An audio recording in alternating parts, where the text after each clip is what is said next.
Hey, this is Derek D-Train D2. Tonight's episode is brought to you by... Testicular cancer is the most common cancer in men ages 15 to 35.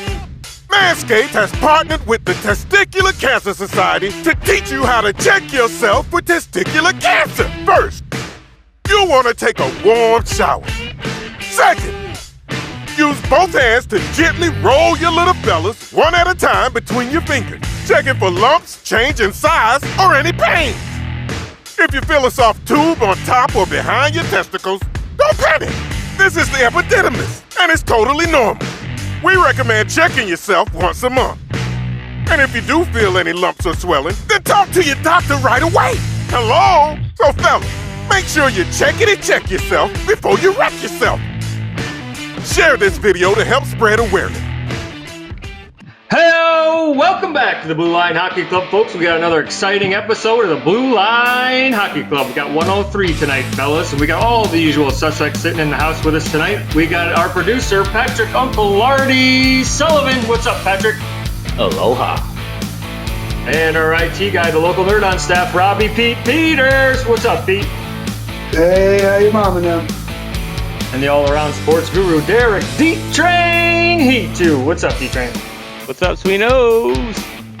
And your host of the Blue Line Hockey Club tonight, Mark the Dr. Morley. Oh, doctor. We got a very special guest sitting with us tonight. We've got Craig Button from TSN. He's the lead scouting analyst for TSN. He's been a GM with Calgary, and he's been with the Stars as well. As a scout there as well. He's been in the hockey world for a long time. Welcome to the show, Craig. How's it going? It's going really good, and my pleasure to join you guys on this summer night that we're getting excited for a little bit of hockey to come back. So I think that we're not used to that, but we're ready for it, I think. Yeah, a little weird waiting for this to happen. The teams are practicing and stuff like that, and looks like an exhibition game's coming up in a couple weeks, so we're finally going to get some hockey again. Pretty exciting. Yeah, it is, and you know, it's something that's completely unprecedented, and you know, it should create some excitement. I have no doubt it'll create excitement, but you know, it's also going to be interesting to see, you know, with this long layoff, how the teams perform as units, and then how the individual players, you know, to see what they've been doing and how they've trained. And I think we could, with the rest and players being as close to fully healthy as they have been at this point of a season, and I say that playoffs on the line, tell you what, you know, it should make for a great run before the Stanley Cup is handed out. Yeah, I'm interested to see. I've kind of been thinking about it. Like, what teams are the teams with the more veteran players going to come out of the gates, or is it going to be the teams with the young bucks, with the, you know, fresher legs, younger kids bouncing back earlier, getting into shape quicker? And what are your thoughts on that? What do you think?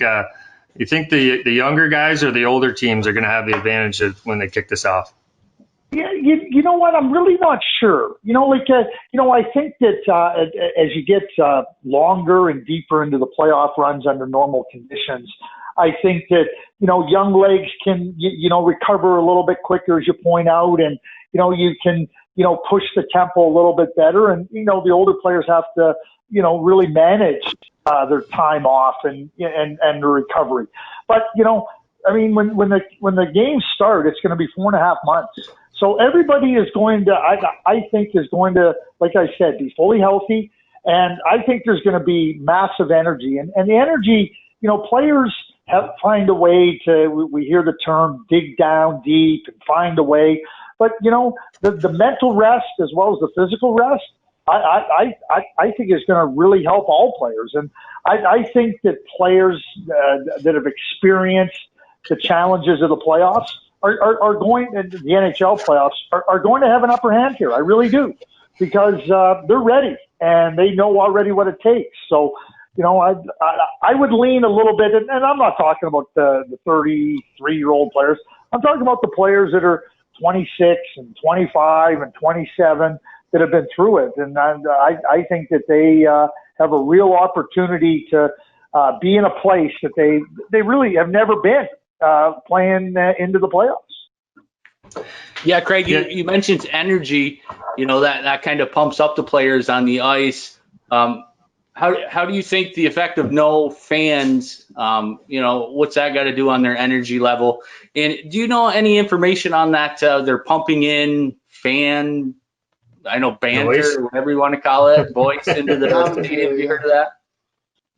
Yeah, I mean, the NHL's talked about they're going to have some creative things they're going to do, and I think it's a great opportunity to experiment and try some things. And if they work, you can consider doing them going forward. And if they don't work or they become something that really isn't appealing, you can stop them immediately or somewhere down the road. But one of the things the emotions of the playoffs and the emotions of the fans, really can carry players. So I don't worry about the top level competitive guys.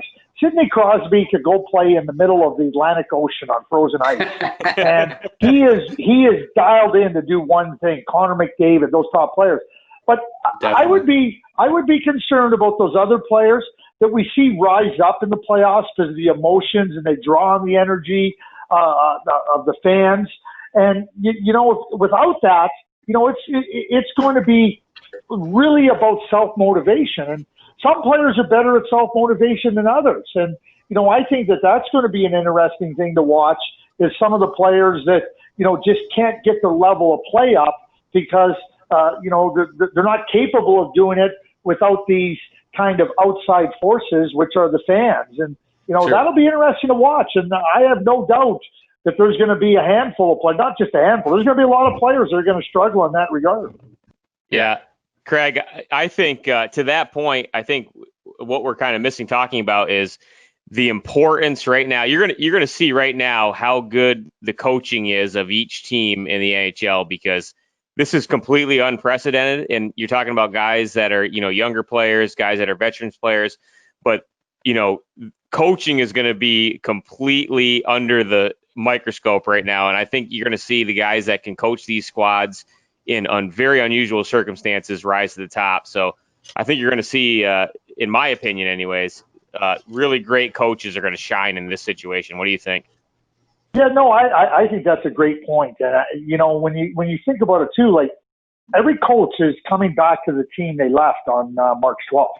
So, it's not an off season where 7 or 8 players have left your team and you're looking at who to integrate and can the younger player handle it. The group that you left is exactly the same group. You've worked with them, since last September. You have a really good feel for, how they perform, how to use them, what the units look like in terms of lines and defense combos. So now, to your point, I think that I'm watching the coaches. I'm really watching the coaches because they've had 4.5 months to come back to the same group. I want to see who's innovative. I want to see who's going to have things like the Philadelphia special that the Eagles pulled off in the Super Bowl. I want to see, who's going to be bold and who's going to try to keep opponents on their heels instead of this, we're going to get into this rhythmic, kind of methodology of playing. And, and the coaches have had that 4.5 months to come up with different things. And, you don't have to implement some team structure or system of team play. It's there. You have to get it up to speed and you have to get it working. But there's a real opportunity here for some creativity, innovation. And to your point, I'm going to be watching those coaches. They're going to reveal themselves for not only what they've been doing in the last 4.5 months, but for how they're going to handle this very unique situation. Agree completely. Yeah, that's what I'm getting at. Yeah. Yeah, they can have players coming in and out. Some might get sick, get somebody out. So it is going to be a challenge for sure. Yeah, it will be, but those are challenges that they become accustomed to, right? And one of the interesting things that I find is you read about some of the draft picks that are in the phase 3 training groups that have been named to the roster. Whether all the players in the phase 3 are going to come into phase 4 remains to be seen. But I can tell you this: the coaches don't know those players. They haven't had any chance, for the most part, to see those players under game situations. And, I know how reluctant coaches are, at the beginning of a season when they're uncertain about a young player. You're going into this type of a scenario with a young player and you're uncertain.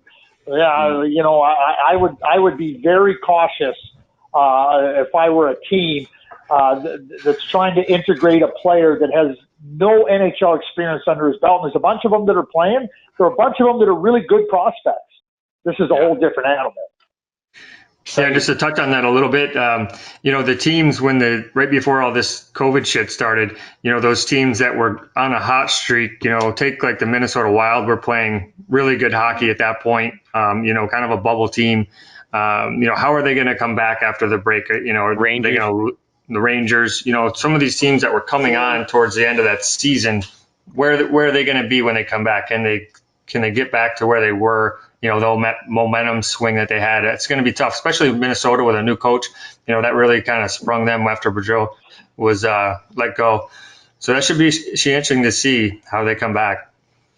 Well, and it really is going to be interesting. For the Rangers, though, and the Rangers were playing well, they made it the decision in the net that Henrik Lundqvist was their third goaltender.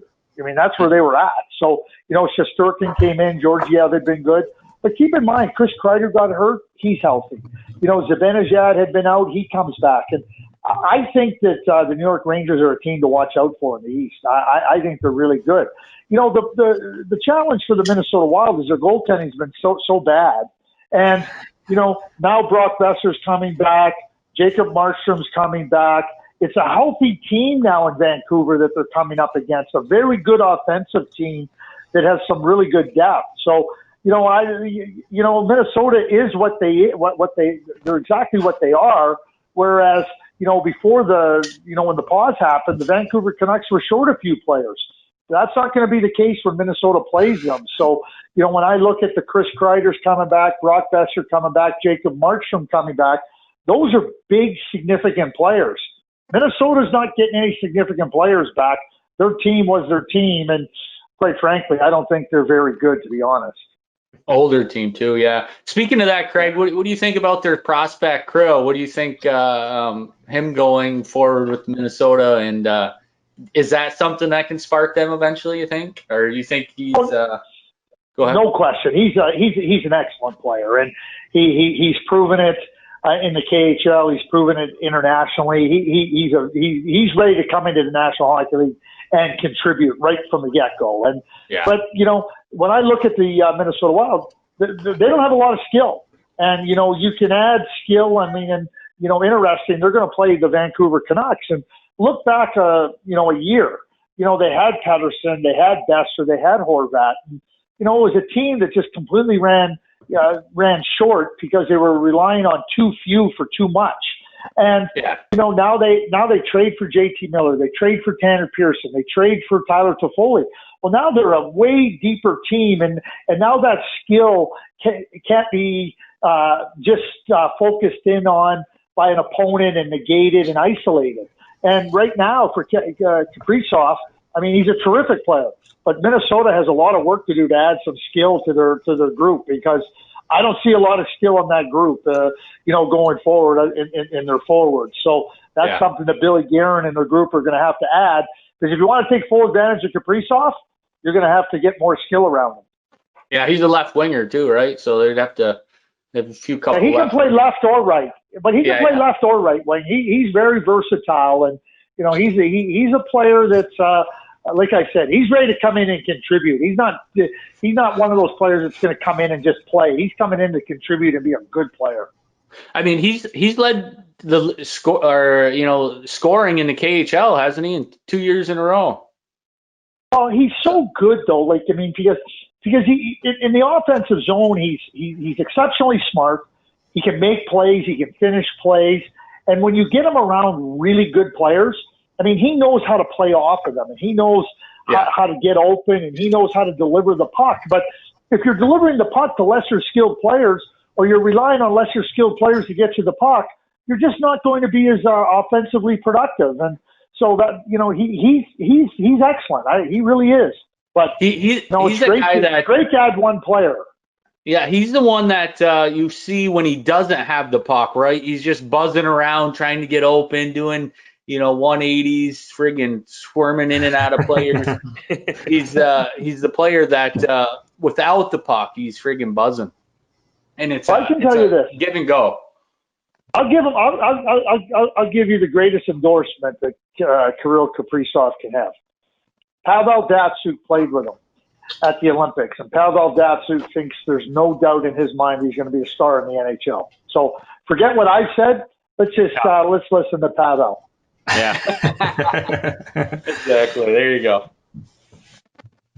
I mean, we've been talking about it quite a bit, this year. We think that the Avalanche have one of the teams to beat. And, I think coming into this playoffs, they're still one of those teams that's going to be right up there for the Stanley Cup. You like the Avs? Love the Avs. And let me just say this, too. They're another team. Eric Johnson's healthy. Nikita Zadorov is healthy. Rantanen has had a chance after his injuries to come back healthy. And Landeskog. They get Matt Calvert back. They get Nazem Kadri back. I mean, think about where their team was at on March 12th. But they're healthy now, and that's a good team. I love their blue line. I think they got great balance on their blue line up front. They can really push you. I thought Joe Sakic made a fantastic trade getting Nazem Kadri. It was just a great second-line center to play behind McKinnon. The goaltending is going to have to rise up. Grubauer has shown some capability. Francouz got into the net and was really good for the Avs. I'll tell you guys now, without trying to get ahead of ourselves, I have the Avs as one of the last 4 teams standing in the West. So that's after the first round. So I have them in the round of 8 as one of those teams. And, people ask me, well, who do you have in the conference finals? I'm going to hold off because I'm not quite sure. I want to see a few more things before I I'm ready to say that. But I am ready to say they'll be one of the last 4 teams. I'll scratch that question out then, Greg. Yeah, they're only going to play 5-game series, right? So that's going to be a difference as well. A little bit. Colorado's in the play-in round. They're in the seeding round, so they're going to play 3 games, and then it's best of 7. Okay. Yeah. Only the play-in round. Only the teams that are, the teams that were seeded 5 to 12, right? And Colorado's in that top 4 group, so they're in with Dallas and St. Louis and Vegas in the seeding round. Round robin and then the qualifying, yeah. What's your take on? But when they start. Sorry, Craig. What's your take on the Bruins? They were 44-14 when the season ended. They were buzzing all over the ice. Pasternak, who was tied with Ovechkin and with goals in the league. What do you think about the Bruins? Because they were just like that team that you just knew they were winning. It didn't matter who they were playing; they were going to win the game. What's your take on the Bruins this year? Well, top team. I think Bruce Cassidy's a hell of a coach. I think that when I look at coaching and you watch how a team plays, and that team plays with a real purpose. They're consistent. Obviously, you don't have a record like that without being consistent. But when I watch a team play, the individuals, to me, Bruce allows all those players to be able to be the best version of themselves, to be the best players they are. Whether that's Charlie Coyle or whether it's David Krejci or whether it's Patrice Bergeron, Marchand or Pasternak, he understands, what their capabilities are, and then he allows them to be who they are, and then he pushes them to be the best they can be, so they play to their capabilities. And then when I look at that team, he's able to maximize the potential of the team. He balances the goaltending, the defense. He moves different defensemen. And look at what happened last year with the injuries. And, one of the players that I think is going to benefit from the 4.5 months rest is Daniel Chara. Sure. So you have Big Z back there, and now he is patrolling things with a lot more rest than he's ever had going into this stage of the season. And so I see them as one of the front runners. I do for the Stanley Cup, but the East is really, really strong, I think. I think Boston, Tampa Bay, Washington, and Pittsburgh, they're really strong teams. They're really, really strong teams. And, with the quality right through their forward group, right into their defense group, the goaltending. And so those are the 4 teams that I see standing in the East, when it's all said and done. Philadelphia had a fantastic, push. They were one of the teams that was great, but I don't see them right now at that point. Right now, I know they can because they're a good team, but you got to pick. You got to pick 4 teams, and Philadelphia is the one that I have out. Yeah. Craig, you want to switch over to if we switch to the West a bit? You think a team like the Edmonton Oilers, who are young as hell and maybe playing inspired hockey because of the passing of Colby Cave?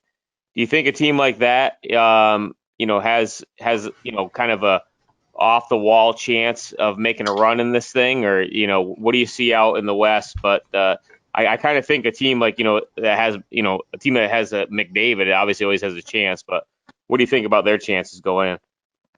I think they have good chances to make a deep run. I have them as one of my 4 teams left standing in the West. Mike Smith, if he plays like he can, and like he did, like he played great last year for Calgary. If Calgary didn't have Mike Smith in the net against Colorado in the playoffs, Calgary would have lost every game by 7 goals. I mean, that's dominant Colorado. No, you're right. You're right.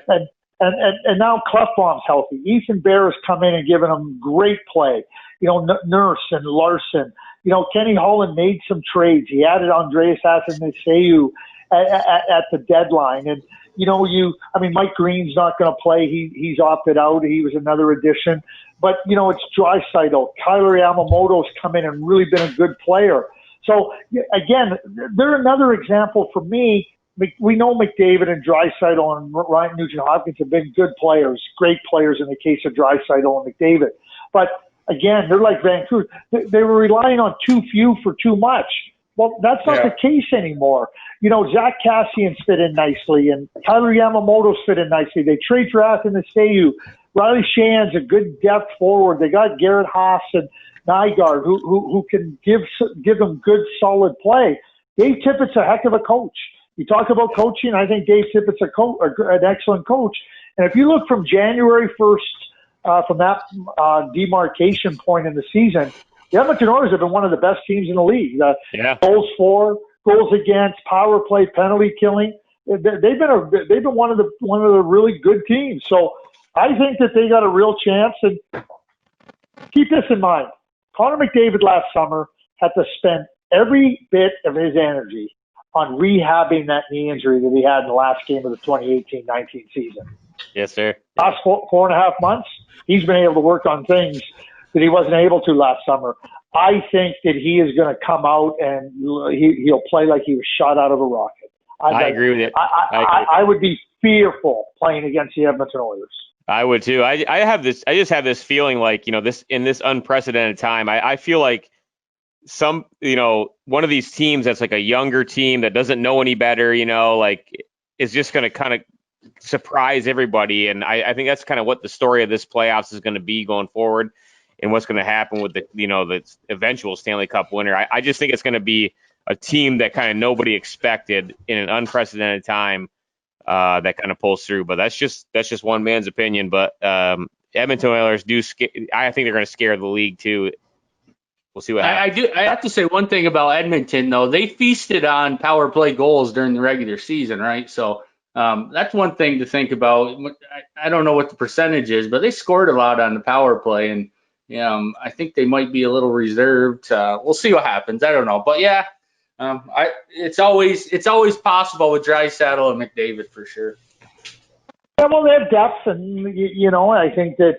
Again, when you look at Edmonton and, power play goals count just like even strength goals. Sure. You need more than the other team to win. And if you got that type of skill and you can attack and you can draw penalties, I think one of the biggest things for the Edmonton Oilers, was trying to learn how to attack better so that they could draw more penalties and take advantage of their skill.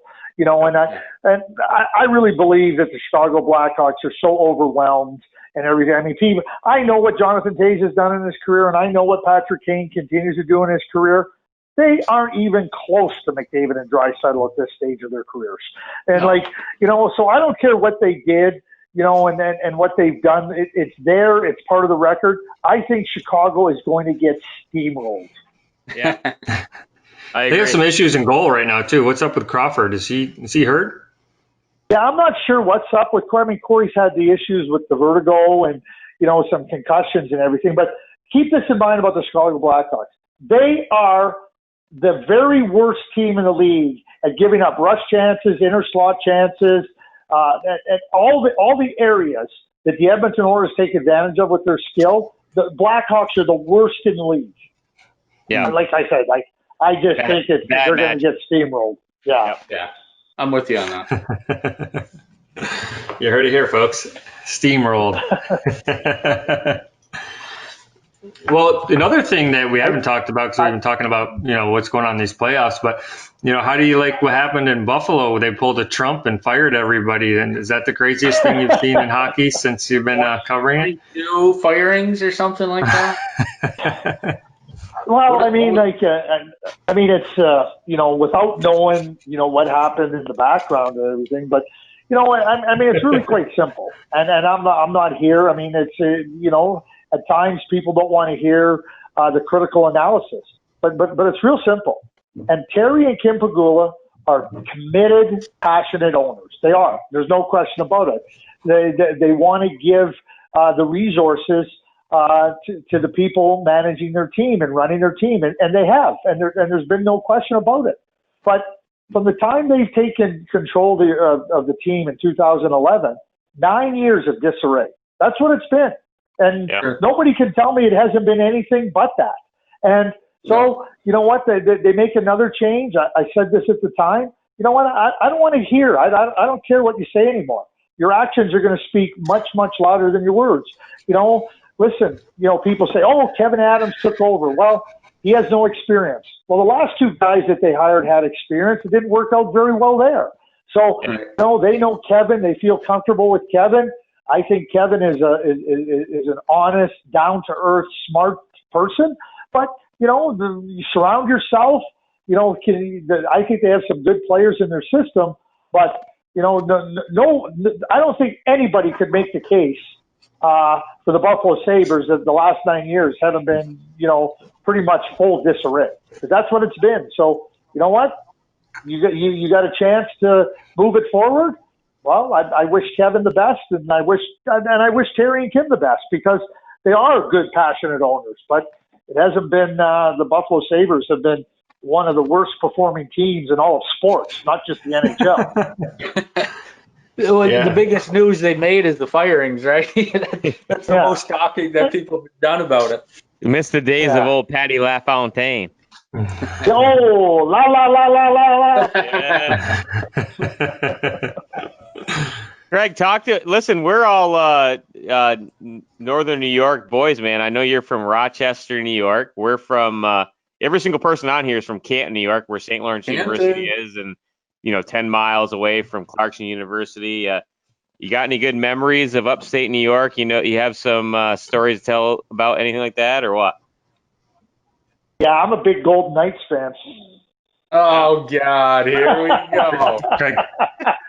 Craig Conroy.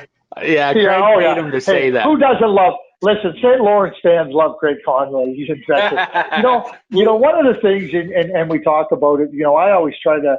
There's so much about sports, and we talk about rivalries, and there's so many rivalries that people aren't aware of, and the St. Lawrence Clarkson rivalry is one that's long-standing.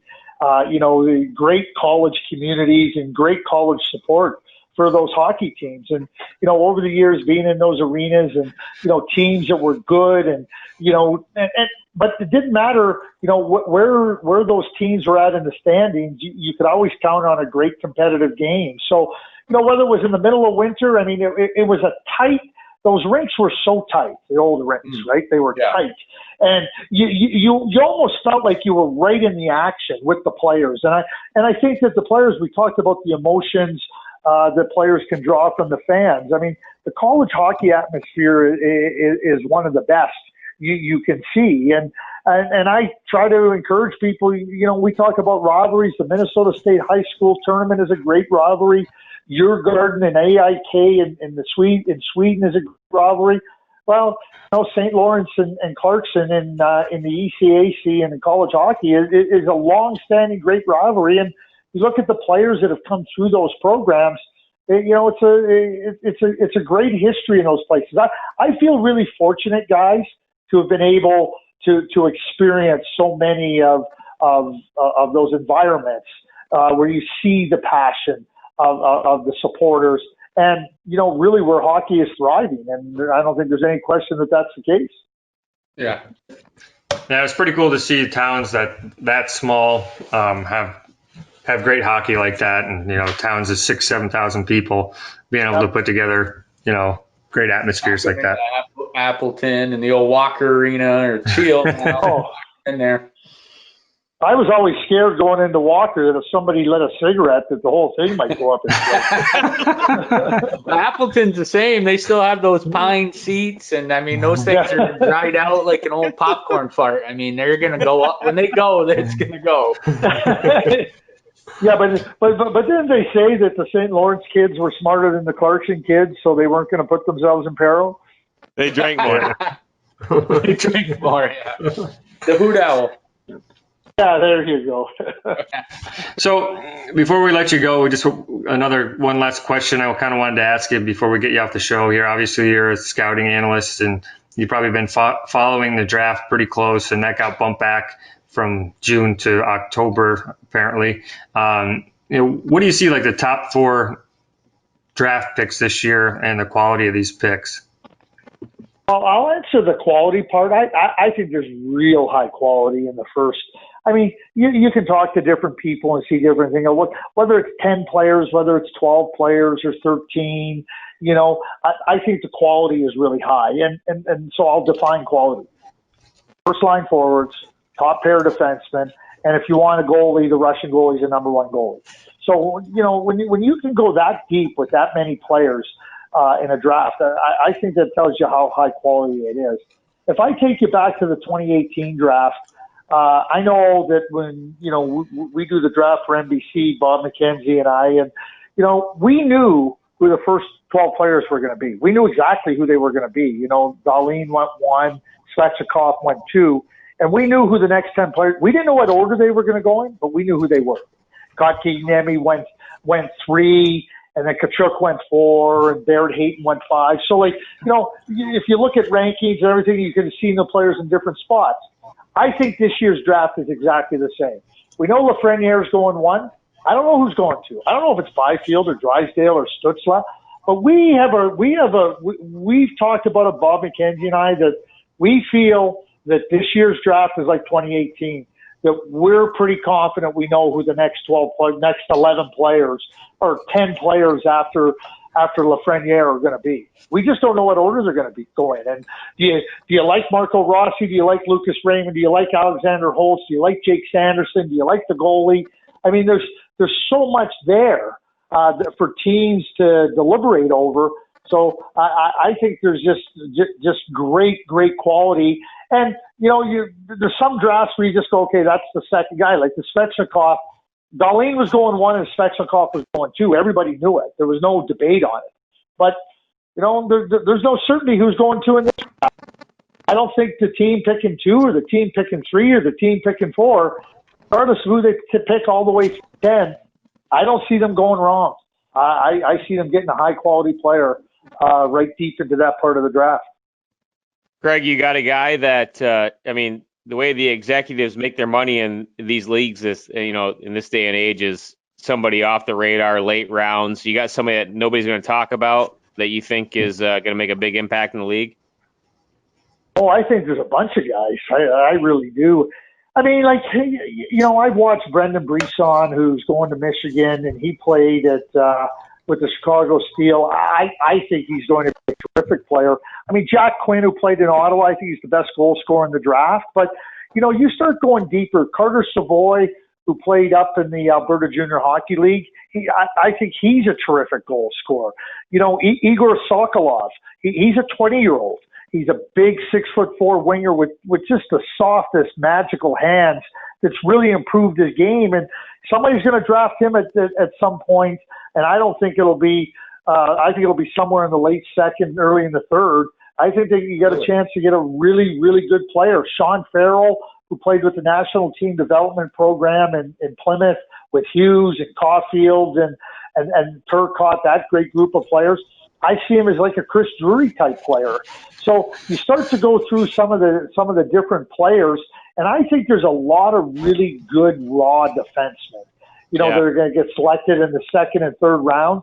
They're going to really develop. Now, they might not end up being top pair defensemen, but I see guys that could be number 3 and number 4 defensemen that could really, help a team. You think of a Finnish defenseman like Topi Niemela. He's got some really good elements to his game. He played full time in the SM Liga this year. So, when I see players like that, all they need is patience and some time to develop. I think there's some really good getting deeper into the draft. Yeah, so you've been doing this a long time in following drafts as far as, being a GM and, a scout and all that kind of stuff for years. What do you see as like a big difference nowadays compared to, maybe 10, 15 years ago? Do you think the United States has done a good job with the national development team, college hockey, developing more players for the NHL and leaving early? Is there a big difference than before when there's a lot of Canadians coming out of the O and stuff like that? Yeah, I think that, the late Jimmy Johansson, the idea behind the National Team Development Program was to, try to create a program. And you got to go back in time. And I lived in Ann Arbor for 12 years. So I was there from the beginning of the National Team Development Program. But back in the mid-'90s and before that, the United States had very different models of hockey. New England was high school and prep school. Michigan was club hockey. Minnesota was high school. And you tried to bring the players together for national teams. And, development was very different. And they didn't have a system that kind of coalesced around development, to when I say development, the pyramid, trying to, direct everybody up the pyramid. So Jimmy Johansson, when he came up with the idea of the National Team Development Program, it was with that idea to represent the U.S., internationally, but also to try to pull together the threads of USA Hockey in all these different areas. And so we know about the National Team Development Program, but one of the things that I think they did and continue to do an exceptional job with in the USHL or the USA Hockey is that they've also been able to players that aren't at the NTDP aren't off the radar. They're watched, they're included, they're part of development. The USHL has become a very, very well-run junior hockey league that gives players an opportunity that aren't ready for college to continue to develop. So that's really helped USA development. College hockey, it used to be, there was call it whatever, the Power 10 or the Power 12. It was BC and BU and Michigan State and Minnesota and Wisconsin and North Dakota. Those were the schools that were the best schools, and they got all the best players. Well, that's not the case anymore. Schools have really worked hard at identifying players at different stages and committing to them. And so now, the competition for players is really good. Players know they can go to different programs and develop because you have to keep your program on top. So when I look at USA Hockey, all the way from the National Team Development Program through pulling the different models of hockey in the different regions of the U.S. to the growth of hockey in the different regions, what we call non-hockey areas, the USHL, college hockey, the NCAA, it's been fantastic. And it's no surprise. It should come as no surprise that the USA Hockey is turning out more and more top-end players. That isn't stopping. That's continuing, right? And that's great. Nice. Absolutely. Definitely. Well, we've been talking to Craig Button from TSN tonight, and we really appreciate you coming on with us tonight with the Blue Liners and filling us in on all your knowledge of what's going to happen in the playoffs. And now we can go place our bets and see if we can make some money. Well, that's what everybody's trying to do. It's one of those things. I always laugh. If everybody says, "Oh yeah, place your bet here" and everything, if it was as easy as just knowing what to do, I'd tell you what, I'd be in Vegas betting all the time. But I'm not that smart. Okay, so and I like to keep my money in my pocket instead of putting it in somebody else's pocket. So that's what makes sports fun, and the betting part of it, the angst of a game and the winning and the losing that goes with the ups and the downs. I mean, that's what makes it so great. And, I will say this, we're in unprecedented times. We haven't seen this in over 100 years, and I hope we don't see it again ever. But, it creates for a unique environment and a unique situation, and we're all going to be able to talk about it and go, do you remember when? So, exactly. That becomes a little bit fun to think about. Hell yeah. And there's going to be some coaches. I'm going to tell you right now, there's going to be a couple of coaches that come out of this. They're going to make a lot of money that people, that's how I feel anyways. I think, this is like a coaching thing, and some coaches are going to come out here and make a lot of money. Yep, I agree. Thanks for coming on, Craig. We really appreciate it. We're excited to get you on tonight. So thanks again. Hey, yeah, thanks for having me. And as blue liners, remember, you don't have to play the dump and chase. Join the attack and try to score. There you go. Right. Another great interview for the Blue Liners with Craig Button from TSN. He's done a lot of things. Basically, if you follow his career, we don't talk too much about before he got to the NHL. He's just one of these guys that, kind of emerged. We didn't ask him about his time with the Stars when he won the Stanley Cup in 1999. He was the head scout for them at the time. Then he was GM with Calgary for a few years out there. And Craig Conroy was one of the guys that he brought in that was on the show with us before. And now he's doing his thing at TSN and one of the top analysts in the world for NHL. So great to have him on and, get that kind of knowledge. Yeah, sorry, Mark, to cut you off, but I forgot to ask him about, winning the cup with Dallas there. Brett Hull with his skate in the crease, that whole controversy. I wanted to ask him about that, but we'll get him back on. It was great to have him on. Like, we've had Bob McKenzie on before, and now Craig. He's another hockey encyclopedia guy. Yeah, Pierre McGuire was on. So, I mean, three of the top analysts in the sport. And, they just have a encyclopedia of hockey, and it's good to get his insights on what's coming up, and for all the listeners out there to hear a little bit of Craig Button. Yep. On his picks for the conferences and stuff, it'll be curious to see, once we start playing, how it works out and stuff. How it pans out, yeah. Yeah, and as four guys that talk hockey quite a bit and follow hockey and watch a lot of games, and it's pretty impressive when you see these guys rattle off names from every team, right? So if we watch, say we watch the Wild a lot, or the Rangers or Buffalo or whatever team that we cheer for, then we also watch, other games because obviously we're involved for the podcast. But the amount of names that they remember for every team, because it's impossible, as we know, we're analysts for hockey, to know every player on every team and the depth charts that they can go into off the top of their heads is just, it's amazing to me, how they know everybody and, what they do. And it's pretty cool, to have that kind of knowledge on the show.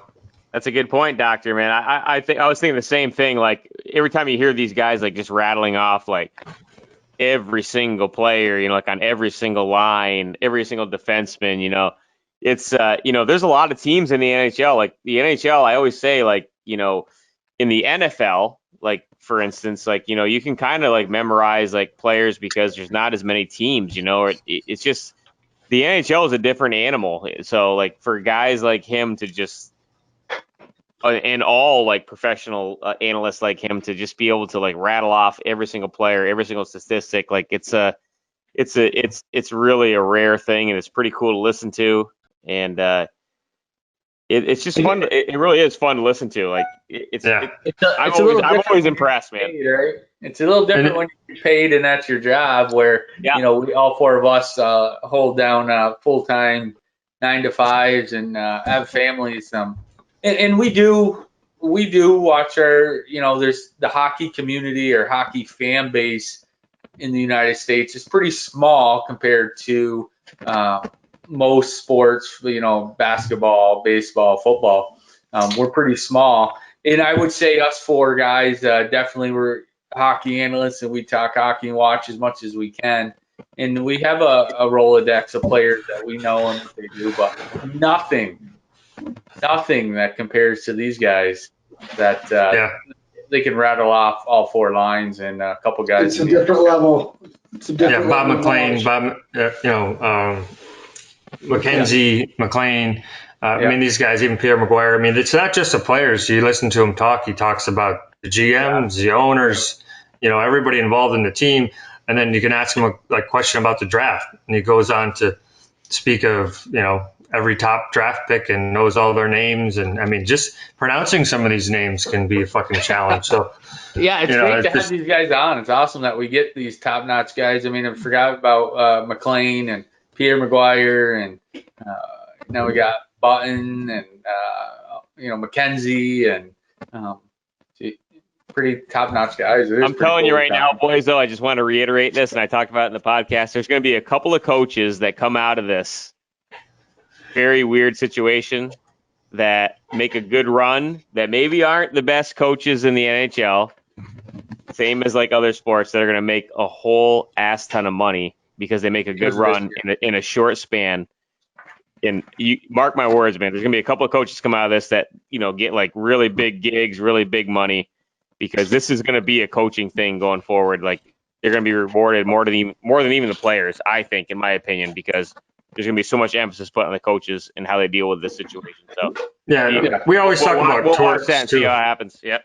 I like Torts. I think he's like type of coach, like you talk about, Derek. Like, gets fired up. I think he can motivate a team in a short span, get his players playing good quickly. I kind of like the way he coaches his players. I like because he has so much energy to pass on to that bench in the locker room. And a guy like Quinter for the Rangers, I think that helps out them as a young team, having a coach like him, really motivating players. I know Pat knows a little bit about him with his nephew playing there and BU with him. I think he's a young coach, a lot of energy. Like you said, Derek, I think some of these coaches are going to definitely show their stuff in the playoffs here. Yeah, I mean, it's going to be tough, right? So if you're a coach, you can't juggle lines, the qualifying rounds, best of 5. A lot of teams, we say the Minnesota Wild does it all the time, juggle the lines anyways under Bruce Boudreau when he was the head coach. But I don't think you have that time, right? I mean, the regular season's so long that, you can juggle the lines around a little bit and see what kind of sparks that week or, what happens here. It's 5 games. These guys have been practicing already, right? So they're already practicing their lines. They got the special teams, the power play, penalty kill. So after the first 2 games or, after the first game, you might be able to make a couple adjustments. But after you make those adjustments, if you do, you got, and those adjustments are in game 2, and now you're down 2 games. Now what do you do? I mean, so you keep them the same and say, I got to keep them together at least one more game and get a W. It's going to be tough. I don't think there'll ever be a moment in history of the NHL where, like, we all know the players, right? We all know the players. We all know the teams. Like, you're never going to see a situation in any sport where the coach, is going to be under, like, this is the showcase for a coach right now, right? So they've had months to prepare.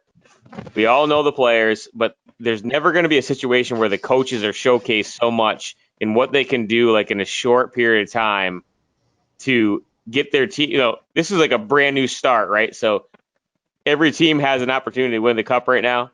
There's no other situation in history of the NHL where the coaches are going to be under the microscope as much as they are right now.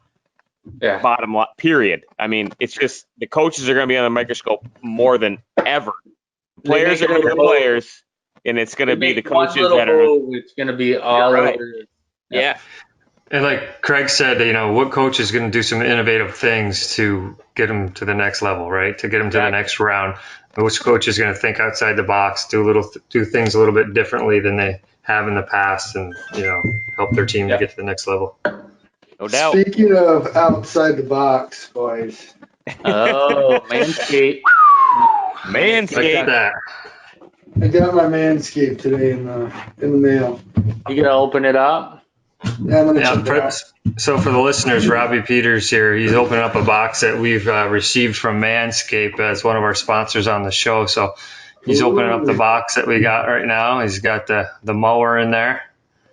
Ooh, Little newspaper Has action. never been longer. My beard's pretty long right now. Got this pretty nice case for what, toiletries? Yeah. What they call it? That's pretty cool. Dob kit. Leather. Copy. Yeah. Got a newspaper. Oh, shave your balls. Shave your ball. We save balls. Save. We save balls. They, So do they have like directions on how to mow the balls in the newspaper, or is it I think just there's self-explanatory? directions. Yep. Is there a certain way that you're supposed to, against the grain, with the grain, shriveled balls, saggy Just balls? Just I don't don't know, cut your grain or balls. just sagging. Yeah. Maybe we can do like make lines like you're mowing your lawn, so you get like one look one way, one look the other way. Yeah, so they have a nice. And fluffy here mow. it is, boys. The There it is. lawnmower The mower. 3.0. The Look at that mower. thing. You could probably like put your number, in your hair down there, Rob. Ooh. You used to put your number on the side of your head when you were a kid. You could put like number We're gonna 6. do that again. Should we do that again? I think we should. Start putting our numbers in the side of our head. I remember my Aunt Sandy did that for everyone. We were in Guys, Saratoga. Your balls will thank you. Amen. Hey, so if you haven't checked out their products, go to their website. Obviously, they've come on board with us here at the Blue Line Hockey Club, and we're big fans of the mowers. We just got them here. We've been growing out the bush to see if they can take it. So hopefully we don't clog them up too bad. And, I know. I got to put them to the test. I saw a 4-point in my muff the other day. And it was a crotch. It was a nice crotch one. Couple dingleberries in there might get it caught up. Yeah, the patent thing on the lawnmower compared to other shavers, if you manscape, most guys manscape our age, is Rob, you can show them if you take that guard off, there's a white plastic cutter that cuts with the metal. And so 2 metals is what saves your balls, right? I mean, pinches or cuts your balls. On the Manscaped Lawnmower 3.0, it's plastic and it doesn't pinch or cut. So. Yeah, I'm hoping that it doesn't nick my sack like the rest of them do. Yeah, I mean that's the biggest thing, right? So like you try to save your balls and you fucking nip your sack, it starts bleeding. It's no good, it hurts like hell, So they figured out how to save us from buying Band-Aids and just buy the mower. Let's not forget the paint. Yeah. Gotta get in deep, boys. Gotta get in deep. That's where you find the crotch one. boys. Your balls to thank you. Yeah. So big thanks to Manscaped for sending us out some mowers. The ladies will thank us, that's for sure. Good podcast. Tomorrow we got a good guest coming up, or next week we have Nick Polino. Nick Polino, the captain of the Columbus Blue Jackets. I'm really excited to hear what he has to say. I'm a big Torts fan, so hopefully he gives us a little info on Torts and how he pumps up the team and some funny stories if he has any on him. But just talking to Nick would be great. Another Rochester boy. Craig was just from Rochester, so another New York boy. So we're pretty excited to get Nick on next week and have him on. Yeah, another great episode, another great interview coming up. So check out all our stuff, boys. We got a social media campaign out there, Facebook, Instagram, Twitter. Our YouTube channel is phenomenal. Get on there and check out YouTube. We've got a crazy amount of videos on there of our past shows. Check out this show online if you want to watch it, the video as well. Great extension to our podcast, our YouTube channel. So make sure you check it out, flip through, see You're missing hockey. There's plenty of hockey to be watching on our YouTube channel. For sure. Cable, right? You can just go through YouTube, get the internet. Free. All free, baby. Manscaped, baby. Manscape it. All right, boys. Until next time, keep your stick on the ice. See ya. No. Keep your head up.